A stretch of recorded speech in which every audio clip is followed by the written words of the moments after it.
Hi hello friends, இது உங்க Arjuna friends study circle. இன்னைக்கு நம்ம என்ன பார்க்க டிஎன்பிஎஸ்சியில் 2023 கேட்ட ஐனம் கொஸ்டின்ஸ் தாங்க பார்க்க போகிறோம். வாங்க பார்ப்போம். ஃபர்ஸ்ட் கொஸ்டின் பாருங்க.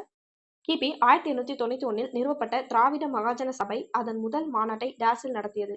இதற்கு சரியான விடை என்னன்னு பார்த்தீங்கன்னா, நீலகிரியில் தாங்க ஃபர்ஸ்ட் மாநாடு நடக்கும். எங்க நடக்கும்னா நீலகிரியில தான் ஃபர்ஸ்ட் மாநாடு நடக்கும். ஓகேங்களா? ஸோ ஆப்ஷன் சி தான் கரெக்ட். திராவிட மகாஜன சபை இந்த இயக்கத்தை தோற்றுவித்தவர் யாருன்னு பார்த்தீங்கன்னா, அயோத்திதாச பண்டிதர். இவர் தான் 1891 ஸ்டார்ட் பண்ணியிருப்பார். ஓகேங்களா? அயோத்திதாச பண்டிதர் தான் ஸ்டார்ட் பண்ணியிருப்பாரு.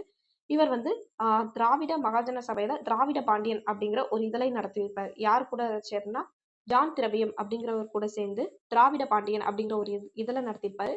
நெக்ஸ்ட் திராவிட கழகம் அப்படிங்கிற ஒரு கழகத்தை ஸ்டார்ட் பண்ணியிருப்பார். ஓகேங்களா? திராவிட கழகம் ஃபர்ஸ்ட் இவர் தான் கொண்டு வந்திருப்பாரு. 1882 ஸ்டார்ட் பண்ணுவாங்க. இதழ் வந்து 1885 வெளியிடுவாங்க. ஓகேங்களா? நெக்ஸ்ட் இவர் வந்து அத்வைதானந்தா சபா அப்படிங்கிற ஒரு சபையை ஆரம்பிச்சிருப்பாரு கோவில் நுழைவுக்கு ஆதரவாக. அது எந்த வருஷம்னு மறக்காம கமெண்ட் பண்ணுங்க. ஓகே, நெக்ஸ்ட் பார்ப்போம். பாகிஸ்தான் பிரிவினை கோட்பாட்டை முதலில் கூறியவர் யார்? முதலில் கூறியவர் யாருன்னு பார்த்தீங்கன்னா முகமது இக்பால். இவர் தான் பாகிஸ்தான் பிரிவினை கோட்பாட்டை ஃபர்ஸ்ட் சொல்லியிருப்பாங்க. ஓகேங்களா? நெக்ஸ்ட் இந்த சர் சையத் அகமது கான் பார்த்தீங்கன்னா அவர் அலிகார் இயக்கத்தை ஸ்டார்ட் பண்ணியிருப்பார். எப்போனா 1875 முஸ்லிம்களுக்கு ஆதரவாக ஸ்டார்ட் பண்ணியிருப்பார். ஓகேங்களா? அவங்களுக்கு ஒரு சயின்டிஃபிக்கா நிறைய அவர் அரசியலில் ஈடுபடணும்னு சொல்லியிருப்பாரு. அவங்க வந்து படிக்கணும், ஆங்கில அறிவை கற்றுக்கணும் அப்படின்னு சொல்லியிருப்பாரு நம்ம சையத் அகமது கான். ஓகேங்களா? நெக்ஸ்ட் மௌலானா அபுல் கலாம் ஆசாத். மௌலானா அபுல் கலாம் ஆசாத் அப்படின்னா அல் ஹிலால் அப்படிங்கிற ஒரு பத்திரிகை நடத்திருப்பாங்க. அல் ஹிலால் பத்திரிகை இது ரொம்ப ரொம்ப முக்கியம். நெக்ஸ்ட் மௌலானா அபுல் கலாம் ஆசாத் தான் இந்தியாவின் முதல் கல்வி அமைச்சராக இருப்பாங்க. இவருடைய பிறந்த தினம் நவம்பர் 11 தான் நம்ம தேசிய கல்வி தினமா கொண்டாடுறோம். ஓகேங்களா? ஓகே, நெக்ஸ்ட் பாருங்க. பின் வருவனவற்றை பொறுத்துக. சிட்டகாங் ஆயுதப்படை தாக்கு.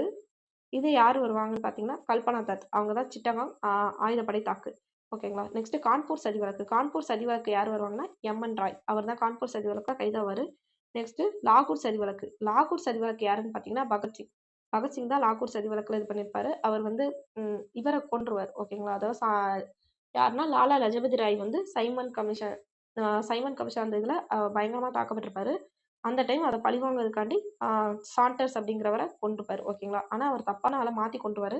இருந்தாலும் ஒரு பிரிட்டிஷ்காரனை கொண்டதுக்காண்டி அவர் வந்து கைது செய்யப்பட்டு தூக்கிலிடப்படுவார். மறக்காம பகத்சிங் வந்து எப்போ தூக்கிலிடப்பட்டாங்க அப்படின்னு மறக்காம கமெண்ட் பண்ணுங்க. ஏன்னா ரொம்ப முக்கியமான கொஸ்டின். நெக்ஸ்ட் மீரட் சதி வழக்கு. மீரட் சதி வழக்கு யாருன்னு பார்த்தீங்கன்னா பெஞ்சமின் பிராட்லி.